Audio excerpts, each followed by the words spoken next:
Every year, Paradox demands the blood price to be paid for new content. This time around, a magnificent bald man at the Paradox Game Studio took a look at Italy and went, "Yo, this focus tree is whack. I'm gonna make this better." And so he and his goon squad over at Paradox designed a couple of new focus trees, which of course, for the majority, have nothing to do with how things actually went historically. And so today we booted up Hoi 4 in an effort to answer the question, can you kill the Axis as Switzerland? It's all fear, real danger. This world ain't simple, but I'm strong. I know how to get out.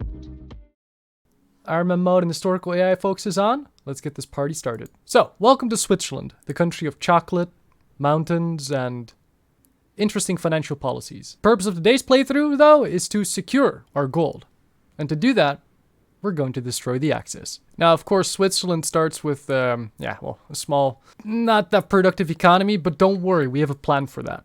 We're going to go all the way down here and take land from the Italians and the French. But to do that, first we have to start at the beginning. Alright, so one of the more important features that we're going to have to deal with in this DLC is the balance of power mechanic. If you've ever played EU4, it's kind of similar to what the some of the churches have, or the Netherlands, for example. Essentially, you have two sides and a slider in the middle, and you have to, for certain focuses, meet certain requirements. Now, for the focus that we're doing, you can see here that we need to be on the left side of full cantonal power range, and we want to go all the way to the full council control. So to do that, we are going to have to click these buttons, Strengthen Military Command and Council Diplomatic Effort. And we also get the Swiss Guiding Principles event where we click on Neutrality is Untenable, which decreases our democratic popularity and gives us a daily balance of power change. Now, one thing that's interesting about the Swiss system in particular is that every year you have to elect one of your advisors to become your president, and you have to immediately select a new one or you get an insane debuff. Now, every advisor has their own tradition campaign thing that you can select, and by activating the mission you get a certain buff. Now these aren't really too interesting, so we're not going to click any of them. We want to keep the civ construction speed, guys, so we're going to get rid of Mata. After a while you get this event for David Frankfurter, who assassinated some guy, and you have a choice. Either you put him in jail or you give him a fair trial. One thing that's important to know, if you want to go fascist, you should click this because it gives you 20% fascist popularity within a few months. If you want to go any other way, though, you want to give him a fair trial. Otherwise, the fascism's going to screw you over.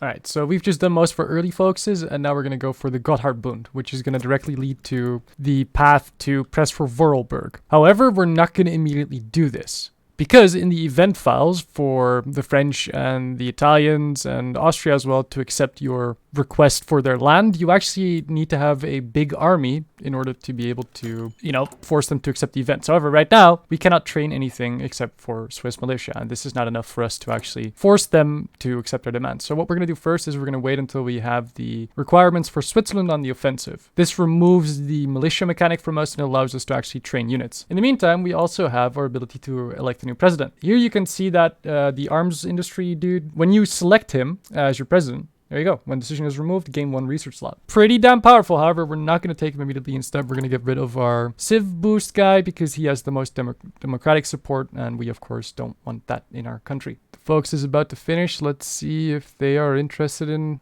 giving us Liechtenstein. Oh, there you go. The Austrian government has accepted our request for Vorarlberg's freedom. Nice.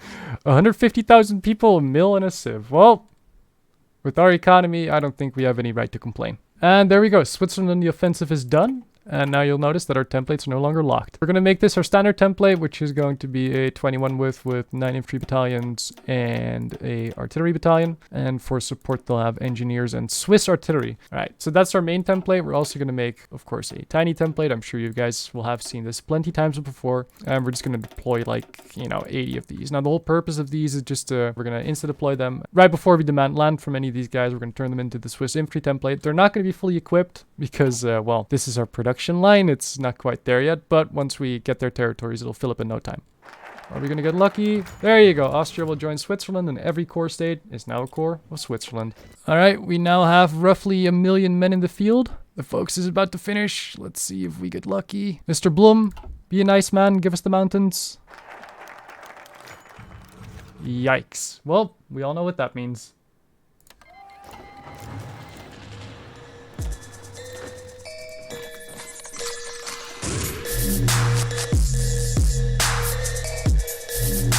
Yeah, he didn't really think that was gonna work, did you? Alright, so after 6 restarts and even updating to the new patch, it finally happened. Both sides accepted our demands, and just to prove it, that we're still playing legit, here's the Iron Man thing, the achievement screen. We can still get achievements. But man, that was... that was so annoying! RNGesus was not on our fucking side. He was not on our side. Anyway, we have now secured both the French cantons and the Italian ones. We now fully control the Alps, and now it is time for stage 2 of our master plan, which is get our democratic support below 50%, and then, while we set up a defensive line against Germany, we invade Italy. And here is the final important focus. After we click this, everything that we just got will become a core. We're finally going to get some stability back, and we're finally going to get rid of democratic unrest. Very good indeed. Also, look at our new name. Alpine Protectorate. Looks a lot better, doesn't it? Alright, our war goal in Italy is about to be ready. For better or for worse, it's time to declare war on the Axis. Go. Italy should fall within mere moments. Oh, these guys have already been cut off. Also, we've been invited to join the Allies. I did this last time because it gave me air superiority. I think I might just do it again. Ah, nice. Our first railway gun is done. Let's actually keep it here. That's just fine. And there you go. The event has happened. Italy has declared civil war. And we're gonna move in and mop up the last bits of it. Alright, we flipped over a ton of our divisions to mountaineers. We've built up planning. Let's see what happens next. Are we really pushing a tank division with infantry? The answer to the question is yes. Yes, we are. Oh, yeah, in the meantime, you can notice that we've built up some PP. One nice new feature of the game is that you can give your officers medals. And they are probably the best PP sync in the late game. So what you can do is you can give them a medal for defense, bonus to supply consumption, attack, or recovery rate. So of course we're going to stack as many attack medals on our generals as possible. Alright boys, we just got to Serbs by requirement. We're 1 tile away from Paris. And we're pushing pretty steadily into southern Germany. I've stopped battle planning. I've just started microing the infantry because we don't have that much manpower. So taking too many losing battles is not currently something we can really afford. And I can't send the railroad gun up yet because the railroads haven't been converted. But all in all, push so far, pretty steady. Things could definitely be worse for us. There are a lot of gaps in the German line now. We can just walk through everywhere. Ooh, boy. Ooh, Germany. You, my friend, are in trouble. After breaking through the initial line, the AI was just kind of done for. One thing that's still similar to NSB is that air is the great equalizer. And thanks to all the donated factories, I was producing tons of it. Let's liberate Amsterdam. We don't even have to because we just liberated everyone. Good job. And the UK really wants the Sudetenland. Unfortunately for him, so do I. Ah, never mind. I don't have the points for this anymore. Sad. And that's it for our peace deal.